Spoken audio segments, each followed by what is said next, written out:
Well, good evening, ladies and gentlemen. I am just another tinfoil hat. Welcome to my monthly movie review. Today, we're going to be reviewing a film that genuinely surprised me, and that is Jennifer Kent's 2014 masterpiece, The Babadook.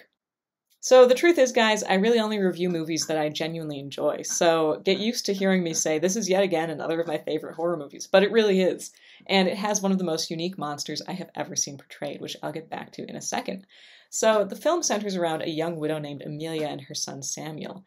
And it really is about her trying to keep her life together along with helping her son, grow up, as a mother does, and also deal with the specific traumas that they've been through, as well as her dealing with the pressures of the world around her. It really just, there's already this highly claustrophobic, can't catch a break sort of vibe, just in, the mundane issues that she's dealing with. And then smack dab in the middle of it, her kid finds this random book that just showed up, The Babadook. And so she reads it, sight unseen, as a bedtime story.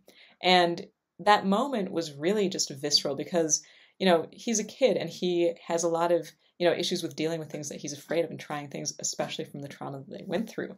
And so she's reading through it and it looks like this, to me at least, adorable, almost Maurice Sendak-like picture book.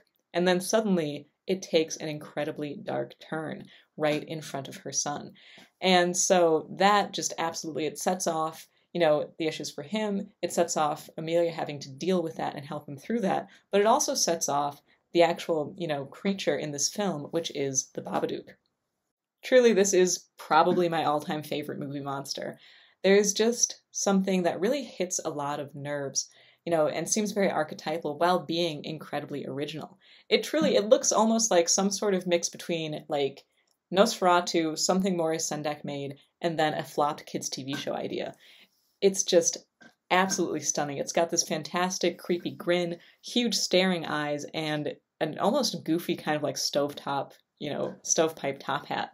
So it really is, it just hits that weird blend of surreal and creepy and also almost vaguely nonsensical that is just so hard to pin down.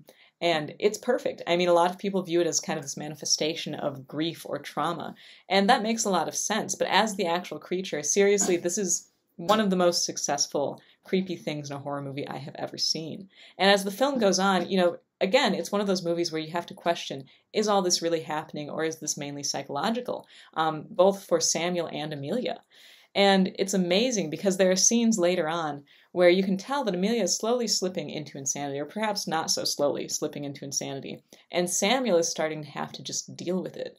And there are these fantastic scenes where she thinks she sees the Babadook, and you're kind of led to believe that she's almost just seeing things. But it's just the way that it is so dreamlike and nightmarish and surreal. And the cinematography for this movie was just absolutely beautiful too. It feels almost like, yeah, there's the surreality and there's also just this sense of total claustrophobia as these two people, a mother and child, are pretty much trapped in their own home. It's just really one of my all-time favorite movies and very intense too. Well, if you enjoyed this review of The Babadook, please like, and if you're new to this field of crop circles, go ahead and subscribe to see what weirdness the future may have in store.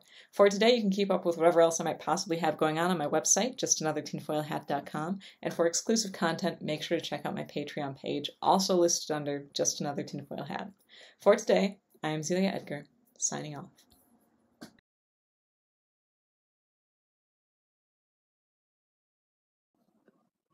Doing.